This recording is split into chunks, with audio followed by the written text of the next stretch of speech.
ഉണ്ണിയേട്ടൻ വ്ളോഗ്സിൻ്റെ മറ്റൊരു എപ്പിസോഡിലേക്ക് എല്ലാവർക്കും സ്വാഗതം. ഇന്ന് നമ്മൾ പോകുന്നത് 225 വർഷത്തിലേറെ പഴക്കമുള്ള ഒരു പഴയ കൊട്ടാരത്തിലേക്കാണ്. കുട്ടിക്കാനത്ത് നിന്ന് ഏകദേശം 2 കിലോമീറ്ററാണ് ഇങ്ങോട്ടുള്ള ദൂരം. കുട്ടിക്കാനത്ത് നിന്ന് 1 കിലോമീറ്റർ യാത്ര ചെയ്താൽ കൊട്ടാരത്തിലേക്കുള്ള വഴിയിലെത്താം. കാട്ടുപാതയിലൂടെ കുറച്ച് ദൂരം സഞ്ചരിച്ചാൽ കൊട്ടാരത്തിലെത്തും. തിരുവിതാംകൂർ രാജകുടുംബത്തിൻ്റെ വേനൽക്കാല വസതികളിൽ ഒന്നായിരുന്നു ഈ കൊട്ടാരം. 1798 ഈ കൊട്ടാരം പണിയാൻ ആരംഭിച്ചത് എന്നാണ് പറയപ്പെടുന്നത്. കോടമഞ്ഞാൽ മൂടിയ കാട്ടുപാതയ്ക്കും കൂറ്റൻ മരങ്ങൾക്കും നടുവിലാണ് ഈ കൊട്ടാരം സ്ഥിതി ചെയ്യുന്നത്. ബാലരാമവർമ്മ മഹാരാജാവിൻ്റെ കാലത്താണ് ഈ കൊട്ടാരം പണിയപ്പെട്ടത്.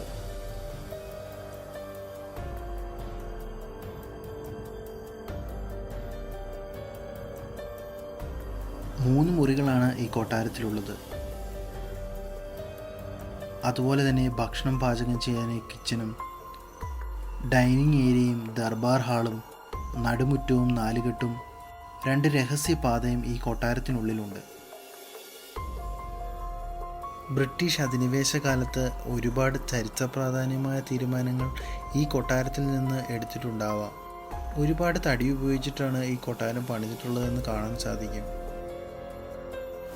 ഒരു മുറി തുറന്നു കിടക്കുകയായിരുന്നു, പക്ഷേ അതിൽ കുറേ വേസ്റ്റ് തടികളാണ് നിറച്ചിരിക്കുന്നത്. പ്രധാന ഹാളാണെങ്കിൽ പൂട്ടിയിരിക്കുകയായിരുന്നു, പക്ഷേ അകത്ത് കുറേ ചാക്കും അതുപോലെ തന്നെ കുറച്ച് വേസ്റ്റുമാണ് എനിക്ക് കാണാൻ സാധിച്ചത്. കൊട്ടാരം അടച്ചിട്ടിരിക്കുന്നത് കൊണ്ട് അകത്തേക്ക് പ്രവേശിക്കാൻ സാധിച്ചിരുന്നില്ല. ഇനി കൊട്ടാരത്തിൻ്റെ കുറച്ച് പഴയ ചിത്രങ്ങൾ കാണാം.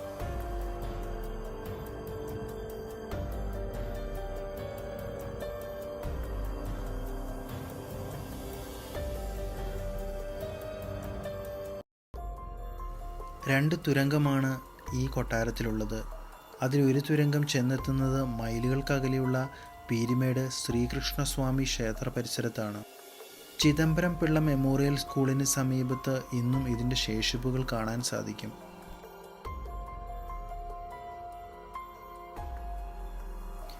ഏകദേശം 25 ഏക്കറിലാണ് ഈ കൊട്ടാരമുള്ളത്. ഒരുപാട് പഴയ കഥകൾ ഈ കൊട്ടാരത്തിന് പറയാനുണ്ടാവും.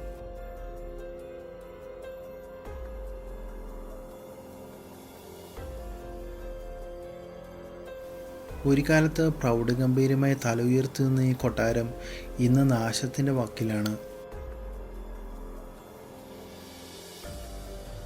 ഈ കൊട്ടാരം സർക്കാർ ഏറ്റെടുത്തിട്ടില്ല എന്നാണ് അറിയാൻ സാധിച്ചത്.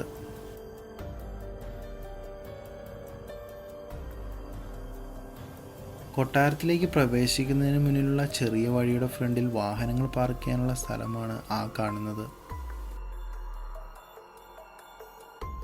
ഒരു മഴ ദിവസം ആയിരുന്നതുകൊണ്ട് തന്നെ കൊട്ടാരം കാണുവാൻ അങ്ങനെ ഒരുപാട് ആൾക്കാരൊന്നും ഇല്ലായിരുന്നു. കുറച്ച് കുട്ടികളും അതുപോലെ തന്നെ പരിസരവാസികൾ ആണെന്ന് തോന്നിപ്പിക്കുന്ന ചിലരും മാത്രമായിരുന്നു കൊട്ടാരത്തിൻ്റെ പരിസരത്തുണ്ടായിരുന്നത്. കൊട്ടാരത്തിൻ്റെ പരിസരത്ത് തന്നെ കുറച്ചങ്ങ് മാറി 3 വലിയ മരങ്ങൾ കാണാൻ സാധിക്കും. ഒരുപാട് വർഷം പഴക്കമുള്ള മരങ്ങളാണെന്നാണ് തോന്നുന്നത്.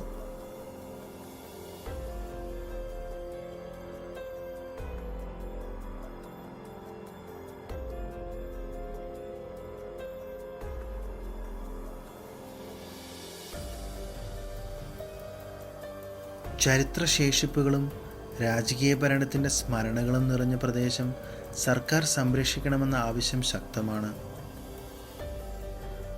കൊട്ടാരത്തിൻ്റെ ഉടമസ്ഥതയെക്കുറിച്ചുണ്ടായ തർക്കങ്ങൾ വർഷങ്ങൾക്ക് മുൻപ് വിവാദമായിരുന്നു. ബംഗളൂരു ആസ്ഥാനമായ ഏതോ കമ്പനിയുടെ കീഴിലാണ് ഇപ്പോൾ ഈ കൊട്ടാരം. എല്ലാവർക്കും ഈ വീഡിയോ ഇഷ്ടപ്പെട്ടെന്ന് കരുതുന്നു. പുതിയ വിശേഷങ്ങളും കാഴ്ചകളുമായി നമുക്ക് അടുത്ത വീഡിയോയിൽ കാണാം. അതുവരേക്കും ബൈ.